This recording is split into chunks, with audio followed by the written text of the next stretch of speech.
One of the most important elements in any international diversification strategy is to consider putting at least a portion of your savings overseas in a strong, stable foreign bank account. This is one of the things I like to write about all the time because I'm very passionate about it, and I think there's such a tremendous gulf between the perceived risk and the actual risk in most Western banking systems. Consider this. When was the last time that you walked into a bank and wondered, hey, I wonder if these guys actually have my money? It sounds crazy, but this is actually a valid question. Because the banks themselves are telling you that they actually don't have your money. Next time you walk into a bank, you might ask the bank officer or the local branch manager if you can have a copy of their financial statements. First things first, if they tell you no, you should run away. Don't forget to bring your money with you, but you should definitely run away. You should withdraw all of your money and run away as quickly as you can, because any bank, which by the way is your silent financial partner, any bank that's not willing to be transparent with you about their financial condition is not a bank that you should be dealing with. But then when you pull up, if they do give you a copy of their financial statements, open it up, see if they're profitable, and see more importantly, how much cash do they have? How much of your money do they actually keep? Because with most banks and most Western financial systems, the answer is very little. Most banks keep very little of your money because the rest of it, they go out and make stupid loans with it or horrible investments. You know, they'll go out and make loans to dead people like they were in the housing boom. Or they'll go out and whatever the latest investment fad du jour happens to be, something that's incredibly risky that all of a sudden when they go and lose their money, they have to go to the government and say, oh, we need a bailout, we're too big to fail. And they put the taxpayers on the hook for it. They do that with your money, not their money. And it's much, much more dangerous than most people believe. There's a tremendous gulf between what the actual risk in most Western banking systems is and the risk that everybody perceives. We walk into a bank, we see these big, hallowed institutions with nice, fancy cornerstones and marble floors and a lot of people doing impressive-looking banker things. And we think, well, of course, our money's safe. But you know what? It's actually not there. And the banks themselves will tell you that in their own financial statements. Take a look at certain entries. For example, how much cash does the bank have? How much cash equivalents does the bank have as a percentage of customer deposits? In other words, if you go and deposit $100 in a bank, how much of that do they actually keep? Most people think, I don't know, all of it? Guess again, 50 bucks, 20 bucks? How about $2? That's how much most banks might actually keep. If you're lucky, you might get $2, $3, $5 at most. A lot of banks even $1 or less for every $100 that you invest. All the rest of it is all loaned out, invested out into who knows what. Now ask yourself another question. When was the last time that even a couple of weeks went by without some major banking scandal, without some huge multinational bank getting brought up on criminal charges of fixing interest rates and fixing forex rates and fixing different currencies and manipulating different market prices and just somehow selling out their consumers and fraudulent lending practices? This happens almost on a monthly basis, with banks getting huge fines, and we're supposed to put confidence in these institutions? They betray us at every possible opportunity. They take our money, they go out and they make stupid decisions with it, they keep very little of it in the bank, and we're supposed to continue trusting these people. But they say, oh, no, don't worry. It's backed up by in the case of the United States, backed up by the FDIC. You say, oh, okay, well, I don't worry. Then you look at the FDIC, wait a minute. The FDIC fails to meet the legal minimum statutory requirement that's set by its own law. Its own requirement says we have to maintain a 1.35% solvency rate to back up the entire banking system. And they can't even do that. So the FDIC can't even meet its own requirement to ensure the banking system. The FDIC is undercapitalized, which means it is unfit to ensure the banking system. And they say, no, don't worry. The FDIC is backed up by the U.S. government. They say, oh, whew, that was a close one. They say, well, wait a minute. The government of the United States is insolvent to the tune of $18 trillion. Not my number. That's the Treasury Department's figure. $18 trillion. And of course, if you add Social Security unfunded liabilities, the number grows to negative $60 trillion.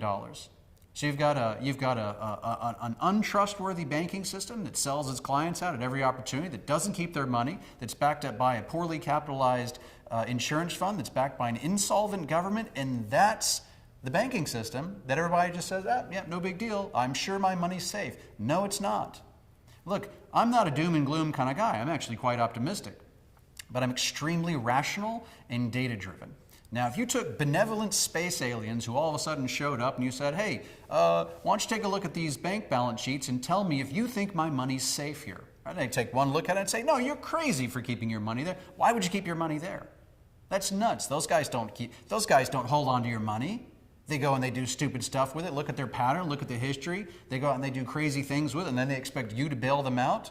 Future generations who won't be born for decades will inherit the debts that they incurred 7-8 years ago to bail out the banking system. I mean, you're crazy for putting your money in that kind of place. The banks are incredibly illiquid. They've got dubious solvency. The FDIC is undercapitalized. The government that backs that up is completely insolvent. Why would anybody put their money in that system? Because they don't have the years of propaganda. They don't have the years of training to say, oh, okay, yeah, sure, that's safe. I'll keep my money there. They wouldn't have that. The rational decision based on the objective and publicly available data says that this is not risk-free. Now, the nice thing is that there are other options. There are options all over the world. In fact, when you expand your thinking to all the options that are out there all over the world, you see that really are a tremendous number of good places where you can park your money.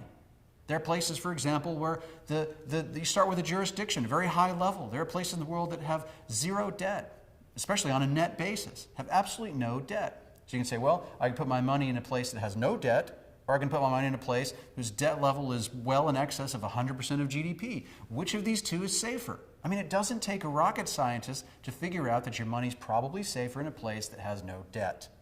Then you start looking at some of these other things and say, well, what about the insurance fund? Oh, wow, the insurance fund is either well capitalized or it's poorly capitalized. It's undercapitalized. Which of these two is safer? Clearly the one that's very well capitalized. What about the banks themselves? Do we want a bank that's actually holding on to most of its customers' cash? Do we want a bank that's got a big sort of margin of safety, a big cushion in case things go bad? They've got some rainy day funds set aside to make sure that their depositors don't lose anything. Maybe that's a good idea. So do we want a bank that's liquid and well capitalized, or do we want a bank that's illiquid and poorly capitalized? Do we want a bank that's transparent, or do we want a bank that plays accounting tricks, to obfuscate the true nature of their financial health? Do we want a bank that actually, treats you like a human being, or do we want a bank that tries to screw you over at every available opportunity? I mean, these are the options that are on the table, and it doesn't take a rocket scientist to figure that out. And when you open your mind to see there's a whole universe of options out there, there's some really, really good candidates that come up, where all of a sudden you say, you know what, how am I worse off because I put my money in a bank that in a jurisdiction that has zero net debt, that has no tax, where the bank is 10 times more capitalized, that is 20 times more liquid, that pays 50 times more interest than I currently get? How am I worse off for that? Because even if nothing bad ever happens, oh wow, my money's in a safe bank and I have 50 times more interest than I would have otherwise gotten paid. It's hard to imagine that you're worse off for that.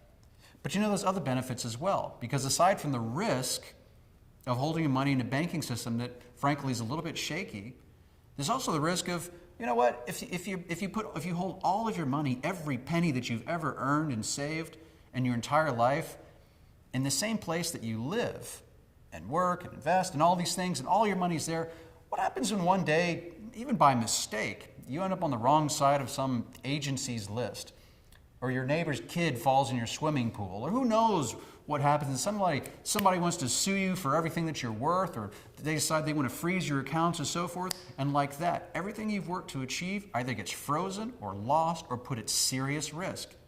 What would you do? You don't have any rainy day funds. If you had another bank account, they go and they freeze all of your accounts because it's all within their jurisdiction. If some judge has jurisdiction over all of your savings account because they're all in the same country, then you don't have any diversification. You've put all of your savings at extreme risk. But if you have at least a portion of your savings, even if it's just a little rainy day fund overseas in another place where they don't have control, they don't have jurisdiction, now you've got access to capital. You've got lifeblood. You've got some livelihood that you can rely on to be able to support your family and put food on the table and defend yourself and everything else you need by taking one simple step and moving a little bit of your savings overseas. This is something that makes a lot of sense, and I think everybody should absolutely consider it.